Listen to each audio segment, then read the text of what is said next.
When people think about creativity, most assume it's something you're born with, like a talent. Either you have it or you don't. But the truth is, it's something everyone has. It's less about whether you have it or not and more about how much of it you have. And it can fluctuate. So if you've ever said, "I'm not a creative person," you were wrong. Everyone can be creative. Creativity is a skill, and there's one tried and true key method to unlock your creativity, and that's to nurture it. So in this video, I want to share with you how you can nurture your creativity and what's working for me. I look forward to August every year because it is the best opportunity to surround myself with other creators and producers. Gen Con is in downtown Indianapolis, and it is the Super Bowl of board gaming conventions.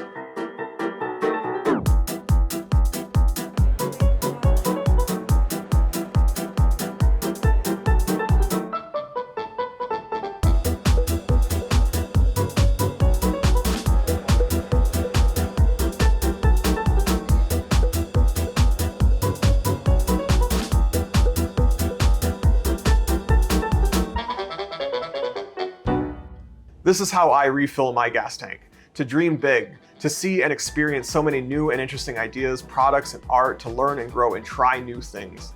This is my tribe. Someday I'm gonna have a board game or some product to show off here. This is a great way for me to water my garden. Maybe it'll work for you too, but if not, then maybe you can use it as an example for how to best explore ways to surround yourself with inspiration. Find your own Gen Con. Is there an event you can attend or even host that could have the same effect? Find ways to be around the things that inspire you. Plan for it, look forward to it, set a date. It makes everything easier. Hi, my name is Dave Jeltema, and I'm making a board game. Around 6 months ago, my buddy Rob and I set a simple goal: to have our game playable in person for our trip to the Smoky Mountains. Seemed easy enough, plenty of time to make a physical prototype. So we got to work spending most Friday nights designing our game. As time went by and the deadline inched closer, we got more involved, and soon the process looked like we were working on the game every weekend and playtesting once a week.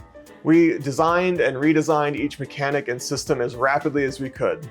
We would have animated discussions about the direction of our game and our expectations for how it should flow.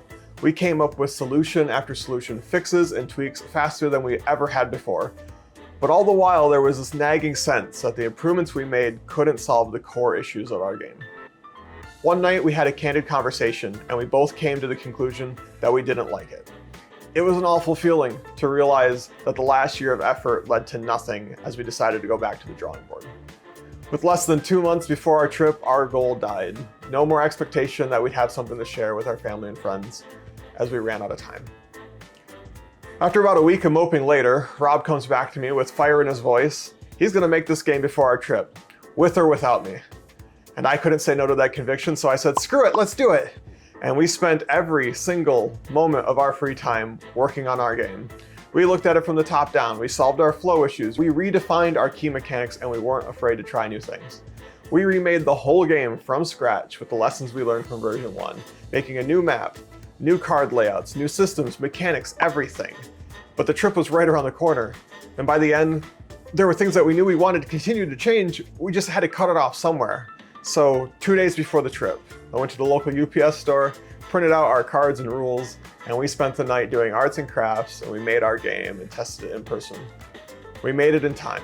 The people who played it really enjoyed it, and we learned some very valuable lessons. But I was nearly burnt out.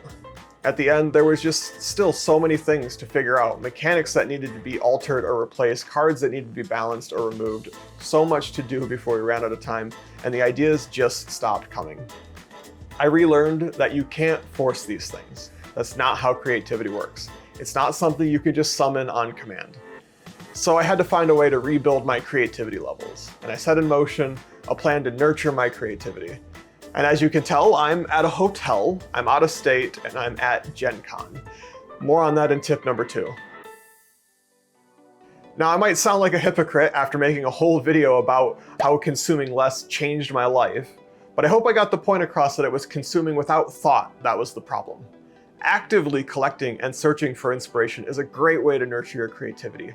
How can you make YouTube videos if you don't watch YouTube videos?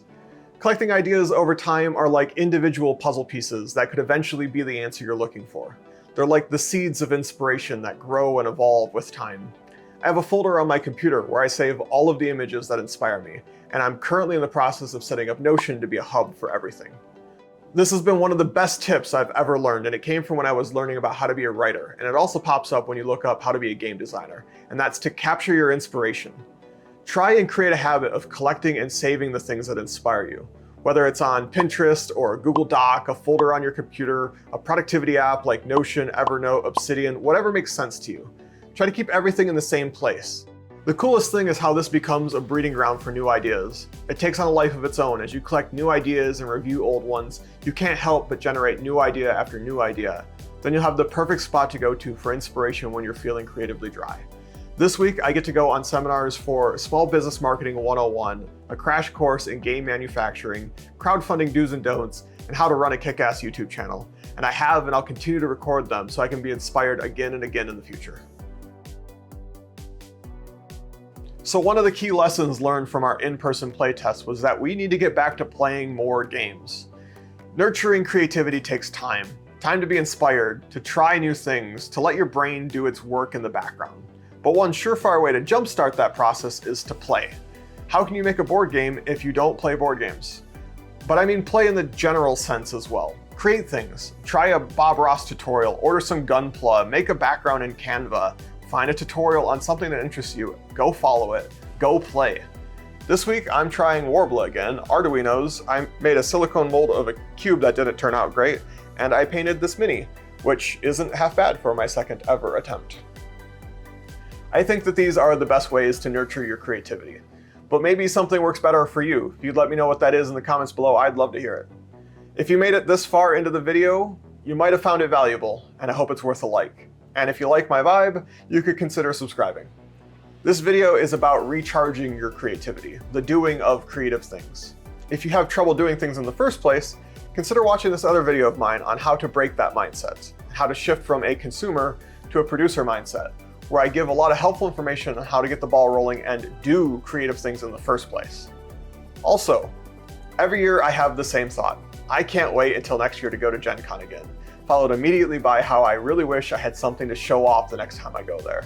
It's been a dream of mine to showcase my game here, so I think now is as good a time as any to put it out into the world. Next year, I'm bringing my game to the con, even if it's just a single copy to have playtested. Once again, my name is Dave Jeltema. A lot can happen in a year. Thanks for watching.